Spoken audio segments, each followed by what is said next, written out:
मैं राजेंद्र सर, विकास कोचिंग रसलावलियाँ। बच्चों आइए देखते हैं फिर से हाइड्रोजन सदृश परमाणुओं का बोहर का सिद्धांत। बच्चों हम पीछे टॉपिक में बोहर का सिद्धांत पढ़ा करके आए थे, याद है ना। इलेक्ट्रॉन केवल उन्हीं कक्षाओं में घूम सकते हैं जिनमें कोणीय संवेग आघूर्ण NH/2 पूर्ण गुणज के रूप में हो। दूसरा क्या था बेटा, 3 नियम था ना इनका, तीनों नियम याद दिला देते हैं। दूसरा नियम क्या था कि अस्थायी कक्षा में घूमते समय इलेक्ट्रॉन अपनी ऊर्जा का उत्सर्जन नहीं करते हैं, अर्थात परमाणु का अस्थायित्व बना रहता है। ये दूसरा नियम था बोहर का। और तीसरा नियम क्या था बच्चा कि जैसे ही परमाणु को बाहर से ऊर्जा मिल जाती है तो उसका कोई एक इलेक्ट्रॉन अपनी अस्थायी नीची कक्षा को छोड़ करके ऊंची कक्षा में चला जाता है और 10⁻⁸ सेकंड ठहरने के पश्चात पुनः वापस अपनी कक्षा में आता है। जब वापस आता है तो वह ऊर्जा का उत्सर्जन करता है, यानी जो ऊर्जा लेकर के ऊंची कक्षा में जाता है वही ऊर्जा जो है वापस आने पर उत्सर्जित करता है। और वह जो ऊर्जा होता है विद्युत चुम्बकीय तरंगों के रूप में, ऊर्जा के रूप में जाना जाता है, जिसको हम फोटान ऊर्जा कहते हैं। और फोटान ऊर्जा की खोज सबसे पहले किसने किया था? आइंस्टाइन ने किया था, जो मैं पीछे सिखा करके आया हूँ। ठीक है, आप आइए विचार करते हैं। तो बोहर का सिद्धांत हम लोग को पता हो गया। अब हाइड्रोजन सदृश परमाणुओं के लिए जानेंगे कि बोहर सिद्धांत कैसे काम करेगा, वो बोहर की त्रिज्या क्या होती है, यानी परमाणु कक्षा की त्रिज्या क्या होती है, उसको हम जानेंगे। ये बेटा हाइड्रोजन सदृश में जो परमाणु होता है उसमें एकल इलेक्ट्रॉन होता है जो नाभिक के चारों तरफ क्या करता है? चक्कर लगाता है। तो यहाँ देखें आप बेटा, ये हो गया आपका नाभिक और एकल इलेक्ट्रॉन है। और एकल इलेक्ट्रॉन सपोज करो कि इसके केंद्र से r दूरी पर है, ठीक है। और इसका द्रव्यमान क्या है? m है और v वेग से क्या कर रहा है? गति कर रहा है। यही इलेक्ट्रॉन है आपका, ठीक है। तो अगर इलेक्ट्रॉन जो है इस कक्षा में r त्रिज्या कक्षा में v वेग से क्या कर रहा है? गति कर रहा है, ठीक है। तो जब गति कर रहा है तो अब क्या क्या जानना चाहिए कि माना कि बेटा हम बोल देते हैं आराम से, धीरे धीरे आप लिख लीजिए। हाइड्रोजन सदृश परमाणुओं में हाइड्रोजन परमाणु में इलेक्ट्रॉन एकल जो होता है, यानी एक ही इलेक्ट्रॉन होता है जो नाभिक के चारों तरफ एक निश्चित कक्षा में क्या करता है? चक्कर लगाता है।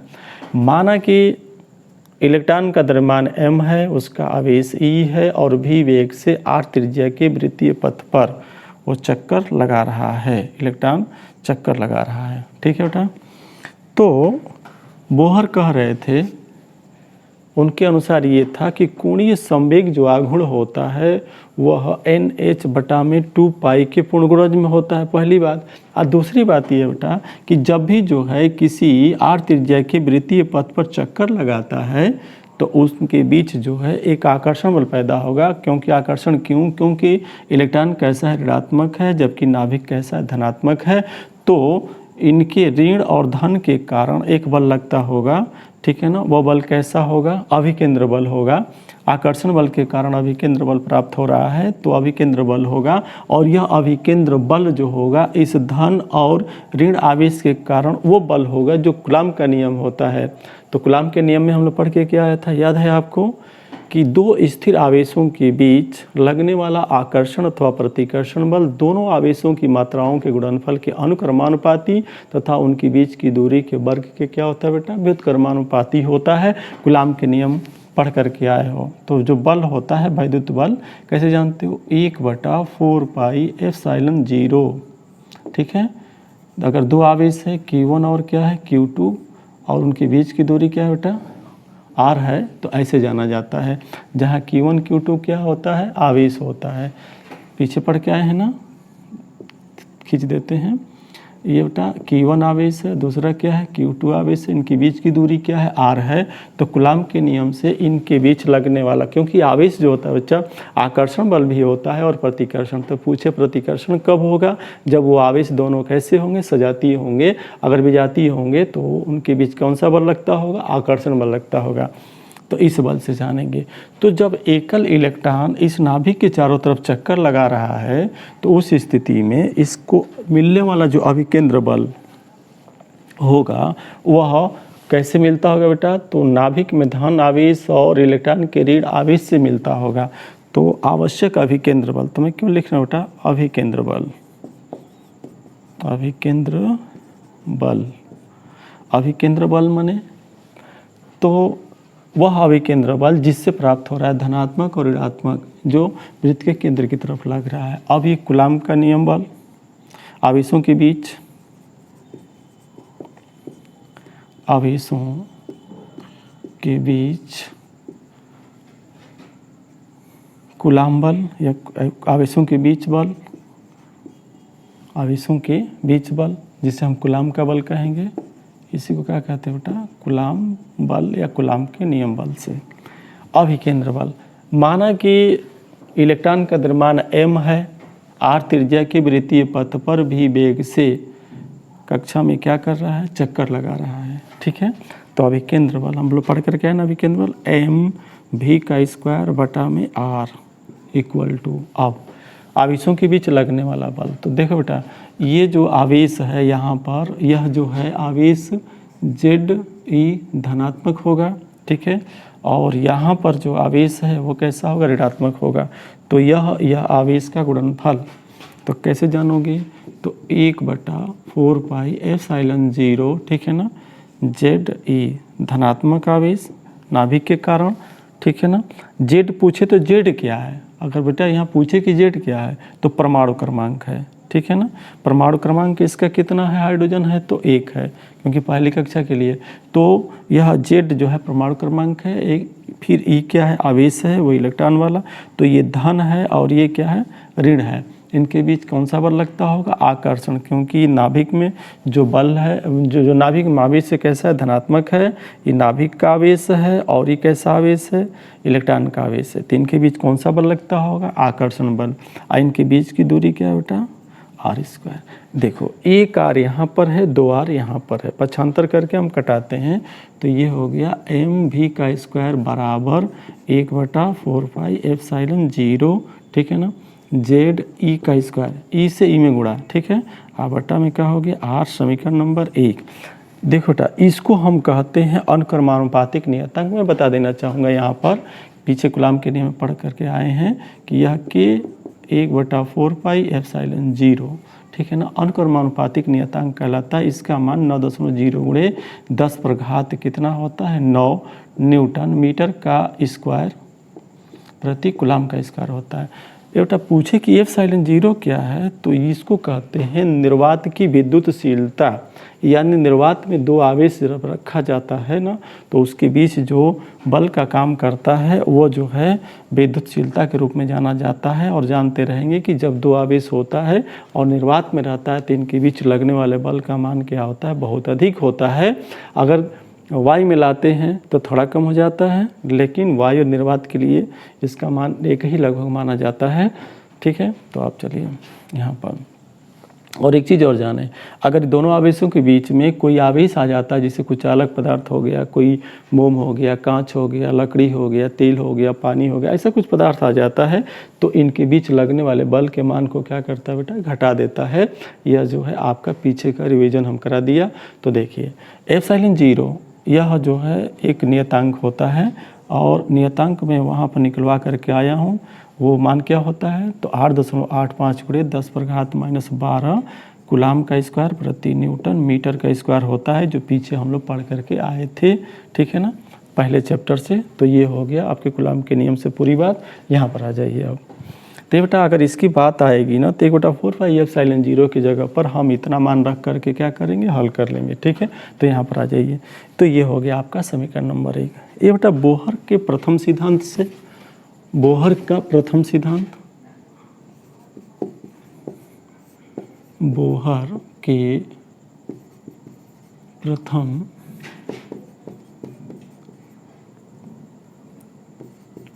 सिद्धांत से तो क्या था? कोणीय संवेग आघूर्ण, कोणीय संवेग आघूर्ण कितने के बराबर? तो NH/2 पाई के पूर्ण गुणज में होता है। यानी इसके लिए पढ़ के आया था बोहर के प्रथम सिद्धांत से। तो क्या पढ़ के आए थे?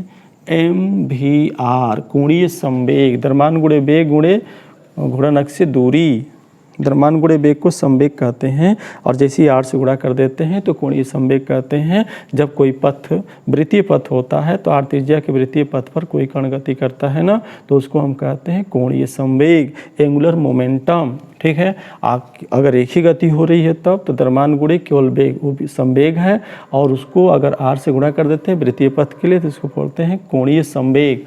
ये कोणीय संवेग किसके बराबर बच्चा, तो NH/2π। यह जो है प्रथम बोहर के प्रथम सिद्धांत जो मैं पीछे पढ़ा के आया था ना उसमें, तो कोणीय संवेग NH/2π। तो पूछे n क्या है, तो ये जो है कक्षों की संख्या होती है जिसे क्वांटम संख्या भी कहा जाता है। h प्लांक नियतांक कहलाता है। इसको हम लिख देते हैं बेटा, h का जो मान होता है 6.6 गुणे 10⁻⁻34, ये होता है बेटा जूल सेकेंड, प्रयोगों के आधार पर पाया गया है। ठीक है ना, ये h का मान है। ठीक है, h का मान इतना होता है। यन पूछे यन क्या है, तो यहाँ हम दिखा देते हैं, ये कक्ष संख्या कहते हैं या क्वांटम संख्या कहते हैं। ठीक ना, इसको हम क्वांटम संख्या या कक्ष संख्या कहते हैं। अच्छा, ये हो गया आपका समीकरण नंबर 2।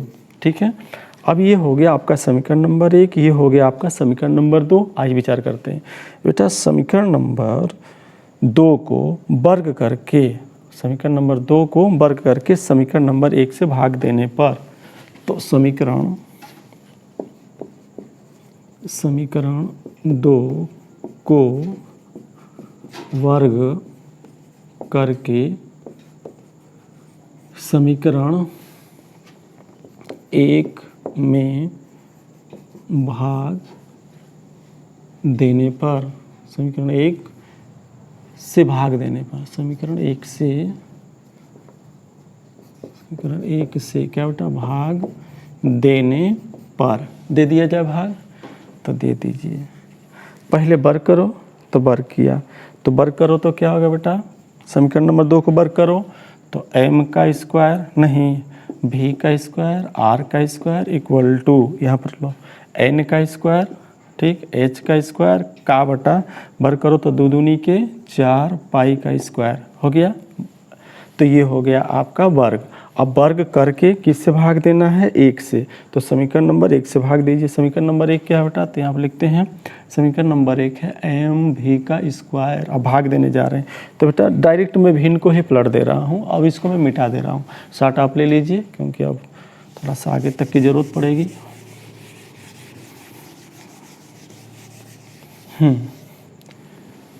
ध्यान दो अच्छा। अब इसका हम लेते हैं तो बटा का बटा लेंगे ना, तो हम यहाँ पर डायरेक्ट जो है नीचे वाले को ऊपर लिख देते हैं, किसी को दिक्कत नहीं। बायो ग्रुप के लिए दिक्कत हो सकता है, बटा का बटा है ना तो फिर ऊपर लेते हैं, तो सबसे नीचे सबसे ऊपर चला जाएगा। तो क्या लिखूँ मैं, 4 पाई, ठीक है, एप्सिलॉन 0, ठीक है, और क्या आएगा r का बटा z ई का स्क्वायर। समझ में आई। नीचे वाला पार्ट है ना 4 पाई एप्सिलॉन 0 r, उसको मैंने कहाँ लिख दिया, ऊपर। पूछे क्यों, तो भिन्न का बटा होने जा रहा था इसलिए, और z ई का स्क्वायर ऐसा हो गया। बेटा कुछ कट पिट रहा है, कहाँ कट रहा है, तो पाई स्क्वायर है और यहाँ से, तो ये कट करके केवल यहाँ क्या बच गया, पाई। ठीक, दूसरा इसमें चलो, और कुछ कट रहा है क्या, नहीं। यहाँ देखो तो एक m इससे ख़त्म हो रहा है, ठीक, एक m बच गया। अब हम चाहते हैं आगे के लिए कि यह r को हम जाने, तो एक r से एक r भी ख़त्म हो जाएगा, ठीक, तो एक r से एक r भी ख़त्म हो गया। अब हम केवल r को जानना चाहते हैं, r बराबर बेटा का बचा है m भी, इसके नीचे चला जाएगा। अच्छा, पहले से क्या है, n का स्क्वायर, h का स्क्वायर, ठीक है, एप्सिलॉन 0, ठीक है, का बटा, अब नीचे लो, अब वो है आपका एक भी स्क्वायर, पूरा कट चुका बेटा, भी स्क्वायर भी ख़त्म हो गया है। तो चलिए क्या बटा, अब बचा क्या है, तो नीचे, तो ये हो गया आपका पाई, ठीक है, जेड ई का स्क्वायर, ठीक है। फिर से चेक कर लीजिए, वर्ग करने के बाद भाग दिए हैं, एम भी स्क्वायर से कट गया है, केवल यहाँ पर एम बच गया है और आर बचा है। एम जो है कहाँ चला जाएगा, नीचे चला जाएगा, तो एम से यहाँ से हटा दीजिए, तो इसको एम, थोड़ा पाई को पहले कर लेते हैं, पाई एम, ठीक है। तो अब इतना देखिए, कटाने में चेक कर लीजिए, एच एप्सिलॉन 0, ठीक है, और पाई बचा था, पाई बच गया, जेड ई का स्क्वायर एम ई इसके साथ आ गया। अच्छा, यह समीकरण नंबर हम कुछ मान लेते हैं, जो समीकरण नंबर क्रम चल रहा है, ये समीकरण नंबर हो गया 3, ठीक है, आर मालूम हो गया। तो यह जो त्रिज्या है, ठीक है, यह पहली कक्षा की त्रिज्या, दूसरी कक्षा की त्रिज्या हो सकती है, ऐसे जाना जा सकता है इसको। तो चलिए अब यहाँ पर विचार करते हैं। ये बेटा किसी भी एक ही परमाणु के लिए जो H होगा, एप्सिलॉन 0 होगा, पाई होगा, M होगा, Z होगा, E होगा, वो क्या होगा, नियतांक होगा, ठीक है, ये सब क्या होंगे, नियतांक होंगे। Z भी नियतांक होगा किसी एक ही परमाणु के लिए।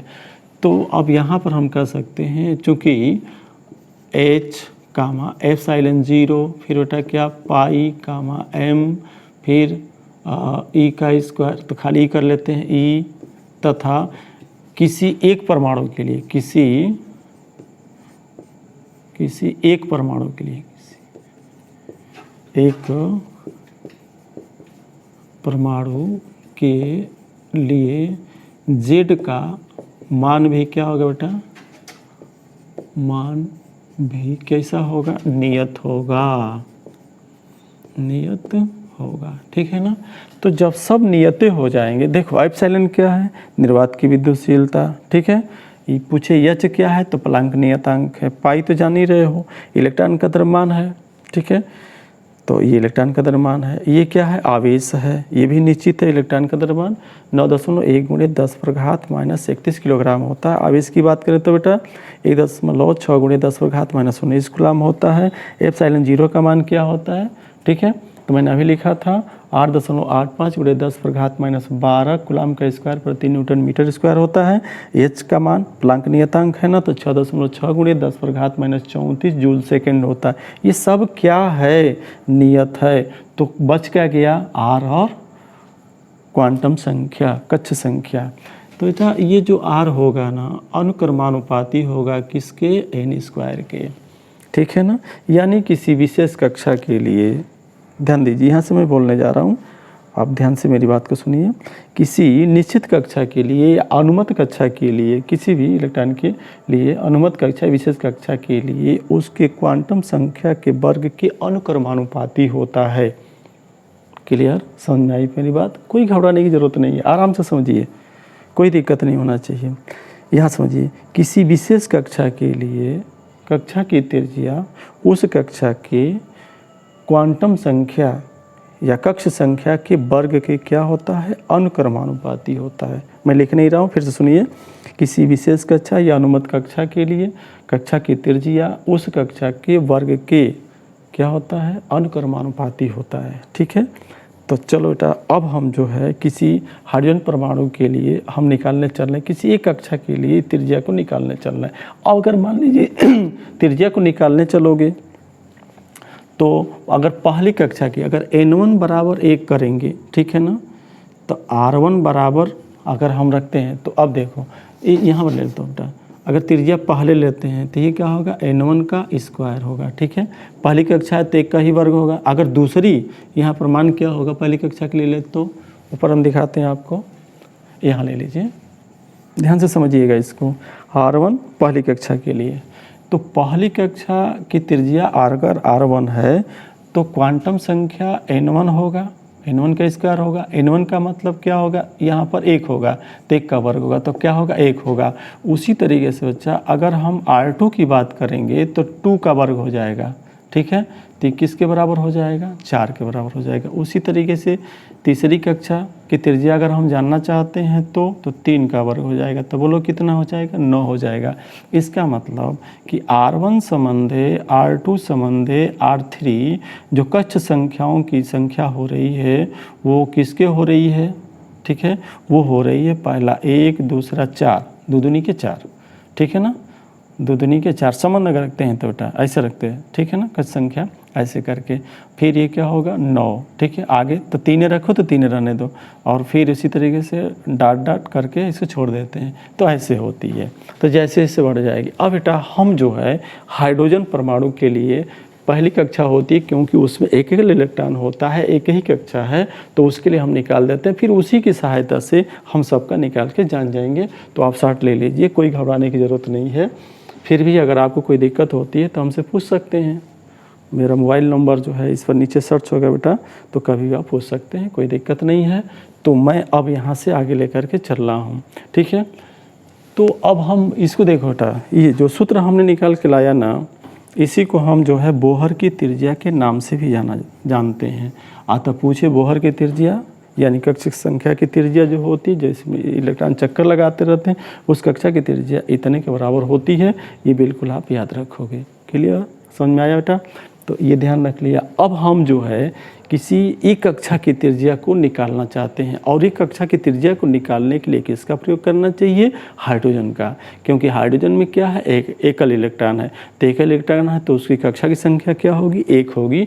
तो उसको मैं दिखाने चल रहा हूँ। यहाँ साट लीजिए, फिर देखिए।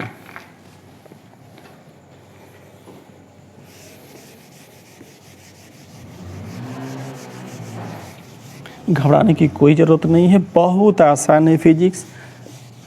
थोड़ा सा ध्यान देने की ज़रूरत है, क्रम से चलेंगे ना, बिल्कुल आसान है बेटा, कोई दिक्कत नहीं होना चाहिए। और जैसे आप विकास कोचिंग में आएंगे पढ़ने के लिए, तो फेस टू फेस बात होगी हमारी आपकी, ठीक है। तो उस समय जो है जैसे चाहें वैसे आप क्वेश्चन कर सकते हैं, और हमको भी बताने में अच्छा लगेगा, और आपको भी पूछने में शायद ज़्यादा अच्छा लगेगा जो यहाँ पढ़ रहे हैं।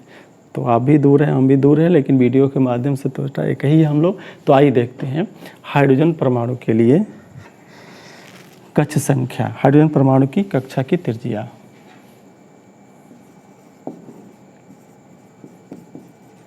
हाइड्रोजन परमाणु की कक्षा की क्या बेटा? त्रिज्या, ठीक है। हाइड्रोजन परमाणु में एकल इलेक्ट्रॉन है, ठीक है। तो चलिए अब हम निकालने जा रहे हैं। तो अगर पहली त्रिज्या, क्योंकि हाइड्रोजन परमाणु में एकल, तो देखो परमाणु क्रमांक की संख्या भी क्या होगी? 1 होगी। क्लियर? अच्छा, कक्षा की संख्या भी क्या होगी? 1 होगी। क्लियर? तो त्रिज्या जो निकालने चल रहे हो, वो त्रिज्या R1 क्या होगा? पहले कक्षा की त्रिज्या क्या होगी? जब पहले कक्षा की त्रिज्या हम जान जाएंगे तो दूसरे कक्षा की त्रिज्या जान जाएंगे, तीसरे की जान जाएंगे, तो कोई दिक्कत नहीं। आई समझते बेटा?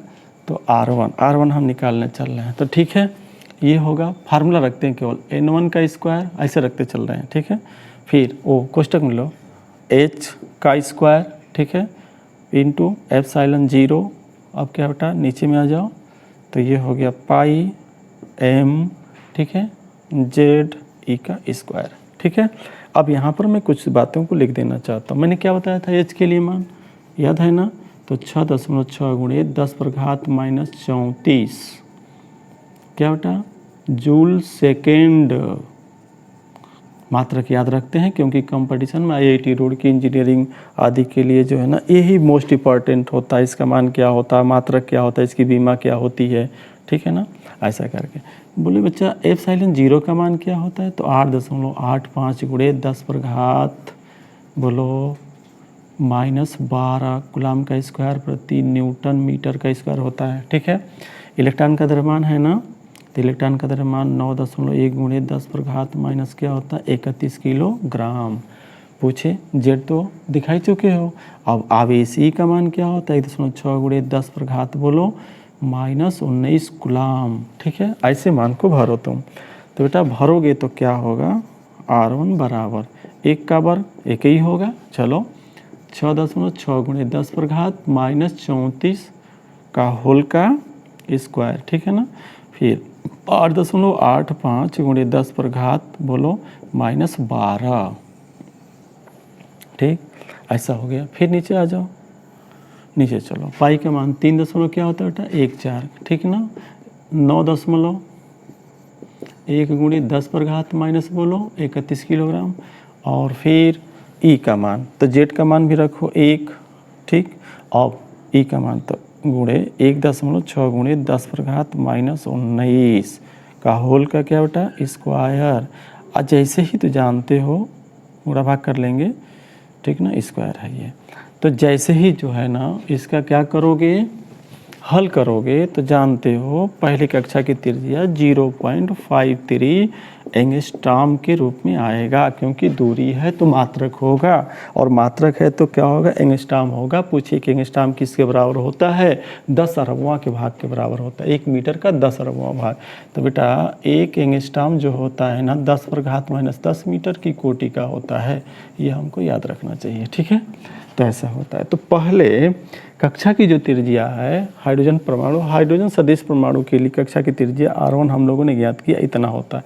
बेटा पूछे कि दूसरे कक्षा की तब त्रिज्या क्या होगी, कुछ नहीं करना है, ये R1 का मान निकाल लिए हो ना, तो दूसरे के लिए निकालोगे। तो दूसरे के निकालोगे तो कैसा, तो जैसे मान लो दूसरे के लिए दूसरा हम प्रयोग करते हैं, तो R2 बराबर, तो बोलो क्या कहना चाहिए यहाँ पर, तो 2 का वर्ग, ठीक है। आप पहला निकाल चुके हो का, तो वो है क्या बेटा R1, कुछ नहीं है R2, दूसरे कक्षा की त्रिज्या हम निकालने जा रहे हैं। तो कैसे निकालोगे, R2 बराबर 4 गुणे 0.53 एंगस्ट्रॉम, ठीक है। इसको हल करोगे तो आएगा 2.12 एंगस्ट्रॉम, ठीक है। ऐसे हम इसको जानते हैं, क्लियर हो गया। अगर मान लो कि तीसरे कक्षा की जानने, कुछ नहीं करना है, N2 का स्क्वायर, ठीक है, R1 के गुणा कर दें, क्योंकि R1 क्या कर चुके हो, निकाल चुके हैं। तो दूसरे कक्षा की त्रिज्या जो होगी, क्योंकि क्या निकाल लो बेटा तुम यहाँ पर, दूसरे कक्षा की क्या त्रिज्या, ठीक है ना। दूसरे कक्षा की त्रिज्या को तुम क्या मान रखे हो, R2। तो बोलो N2 का स्क्वायर होगा, N2 का मतलब 2 होगा, दूसरा कक्षा है तो 4 होगा, इसे गुणा कर दिया, ठीक है ना। अगर मान लो कि फिर आगे तुम जानना चाहते इसके, ठीक है, तो अगर R3 करते हो तो क्या होगा, हमको लगता है कि शायद आपको बोर्ड पर नहीं दिखाई देता होगा, थोड़ा मैं मिटा देता हूँ इधर का, इधर मिटा देता हूँ, देखिए। देखो बेटा यहाँ से अगर हम तीसरे कक्षा की बात करें, तीसरे कक्षा की त्रिज्या, तीसरे कक्षा की क्या बेटा त्रिज्या अगर हम जानना चाहें तो क्या होगा, आप बताओ। तो R3, अच्छा N3 का स्क्वायर गुणे क्या बचेगा R1, तो N3 माने तीसरा, तीसरे का वर्ग 3 3 9, तो R3 बराबर 9 गुणे बोलो 0.53 एंगस्ट्रॉम, यानी R3 जो मान होगा बेटा, हम आगे बढ़ा देते हैं इसी को, पता नहीं नीचे दिखता होगा या नहीं दिखता होगा, फिर भी कर देते हैं। तो जो R3 होगा ना वो किसके बराबर होगा, तो 4.77 गुणा कर लेना बेटा तुम लोग, गुणा कर लेना, इतना एंगस्ट्रॉम, ठीक है ना, इतना त्रिज्या हो जाएगी, ठीक है। तो कैसे मैंने हाइड्रोजन सदृश परमाणुओं का बोहर का सिद्धांत, मैंने आपको पूरा सिद्धांत को सिखा दिया, कैसे कैसे आया, कौन कौन सा मान किस तरीके से लाया गया, मैंने सिखा दिया है। और मुझे उम्मीद है कि पूरा आराम से आप घर पे बैठ के पढ़ोगे और ध्यान से देखोगे तो सब कुछ आ जाएगा, इसमें कुछ नहीं है, ठीक है। और फिर जो जो क्रम से मैं बताया हूँ, वीडियो को जो है फिर से जहाँ जहाँ दिक्कत होती जाती होगी धीरे धीरे, क्योंकि मैं हर चीज़ अगर लिखूँ ये संभव नहीं है फिजिक्स में बेटा, इसलिए थोड़ा सा मेरी बात को सुनेंगे, याद रखेंगे और फिर मन से पढ़ेंगे, ठीक है। और फिर मैं चाहता हूँ कि आप अच्छी तरीके से पढ़ाई करें। अगर ये वीडियो आपको पसंद आता है तो लाइक करें, शेयर करें, ठीक है। और कभी हमसे या करके मिलें। धन्यवाद, आप खुश रहिए, ईश्वर आपको अच्छा रखें। ओके।